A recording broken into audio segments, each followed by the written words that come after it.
Well, you're going to hear him more regularly now over the next 7 weeks.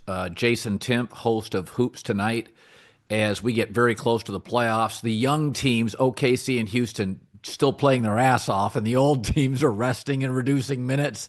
So you get, March is such a weird month for the NBA as you watch college basketball and playing all this passion. I want to start with a little college basketball. So, you know, the minute Michigan State got down 10, it's over because they can't shoot threes. They're like 318th on field goals made, three-pointers made. Like, it's over. But all four teams are great defensive teams. Houston, Duke, Auburn, Florida. And my take is you have to be in college basketball. Even St. John's has no shooters. So the truth is in the game, like when you watch Duke, you're like, oh, yeah, that's Cooper Flagg could play in the NBA right now at 18. Like, he's that good. Not LeBron good at 18, but he's really, really good. Any big takeaway from college basketball? I've never understood why college basketball fans want less talented teams in the Final Four. They all root for Cinderella. And I'm like, I'm supposed to be bummed out because Duke and Houston are playing? Like, what are we talking about here? Any thoughts from you? The problem is that to your point, in order to go on a deep run in the tournament, you have to be great on defense. Yes. And the skill level is just so dramatically low compared to the NBA that when that high level defense is played, it's really hard to create shots. Honestly, it was one of the few reasons why I was actually a little optimistic about Arizona going into this tournament is I was Caleb Love is a grown up who can score, and they're great defense. And if they pair those two together, they can make some noise. Cooper Flagg's been fun. Colin, I was talking with Josh Goldman before the show today, and he was like, hey, let's talk a little Cooper Flagg. And so I was watching some film of him from the tournament, and, the guy he actually kind of reminds me of, and I mean this sincerely as a compliment, is Jayson Tatum. Yes. He projects to be a big, strong forward at his position who has a ton of attributes, none of which are like eye-popping. Like, he's a good athlete, but he's not this earth-shattering athlete. Right. He's got a good first step, not a great first step. He projects to be a good shooter, not an elite shooter. He can do stuff on the ball, but he can also operate like he did against Arizona as a screen and roll threat for a while. He just is super versatile and can do all these different things, and I think of him as that type of player with almost a little bit more upside, just simply because I think that Cooper Flagg's motor runs hotter than a guy like Tatum who can kind of lack that from time to time. But overall, like, I was watching him, and it's just one of those like no-brainer type of draft picks where it's like there's no like giant red flag that would get you off of him. I look at him as just a shoe-in, 15 to 20 year all-star type of pro. This is what I have said. I think he's Jason Tatum with a little nastiness to him. He likes to finish. He'll be a better finisher early in his career. Tatum sometimes, now not this year necessarily, but there are times in Tatum's career he's let the game come to him, and Cooper's more aggressive. Cooper's going to take the game to you. And he's and even in college, where even Michael Jordan in college, you play within the system, you have the coach and the brand. Cooper will take it over. Cooper on a break will be like, I'm going to take this. And I mean, there's even the story about Jason Tatum's dad saying, yeah, I wish my son, played with a little more edge. But I look at Cooper Flagg as a B+ at everything, A- at everything. Nothing is wow. Now, I do think Jason Tatum, there are some things now he's getting close to A material. First of all, his durability. He's hurt recently. He's never hurt. The guy just plays a lot of minutes, a lot of games, and he plays hard all the time. And I do think Jason Tatum has heard people criticize him about kind of an apathy at times in big moments. And I think he's course corrected. I think he's been more aggressive this year when I've watched him. So I think this is the best Jason Tatum I've seen. But it's exciting. I've said this before. I love the NBA. So obviously during the football season, I don't talk it much. But by late January, I start watching. By mid-February, I'm watching every night. And my take is what we need is more great players ready to play out of big, big college brands. I think the NBA thought they could do it themselves with the G League. And then they kind of realized, college basketball is really popular, especially in March.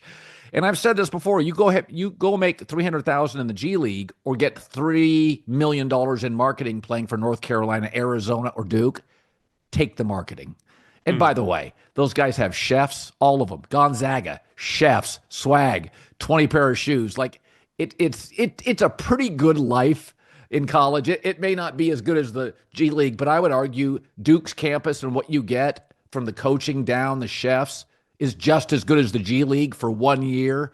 Then it's exponentially better because of all the marketing. We don't know who Zion is without Duke. I have no idea. So I think college basketball fortifying the NBA helps. I mean, let's be honest.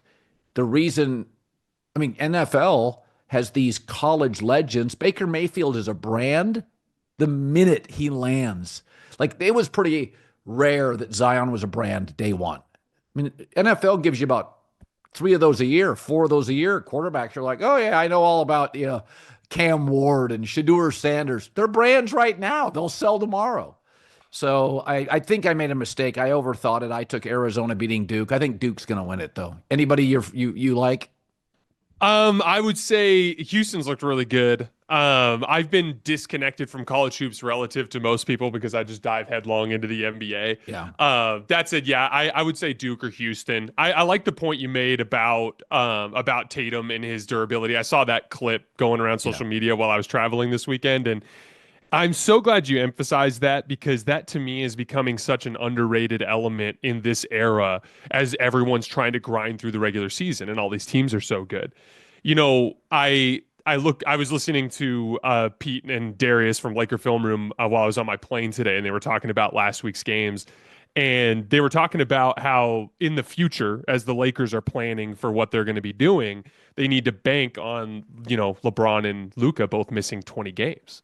Yes. And when they said that, I was sitting there thinking, I was like, it's insane that like Luka is going to be 26 next year. And it feels like a safe bet that he's going to miss somewhere between 15 and 20 games. Like that's a fourth of the season. And it makes it so much harder night in and night out. I mean, look at the injuries and the way the Lakers spiraled under the injuries to their front court over the last couple of weeks. And so again, when you're looking at Tatum, I think Jokic is another great example of this. I think Shai Gilgeous-Alexander is another example of this. The dudes where you can book them for 75 plus games, they just give you such a high floor as you go through the regular season. And I think it is definitely an underrated trade. But I've enjoyed watching the college hoops, in the casinos and stuff as I'm walking around Vegas this last weekend. The intensity is just another level. You mentioned it as like a breeding ground for like big personalities in the NBA. I also just think of it as just a great place for a basketball player to develop. Yeah. One of the things we talk about the playoffs is like, oh, the refs make it more physical. It's not that. The players make it more physical.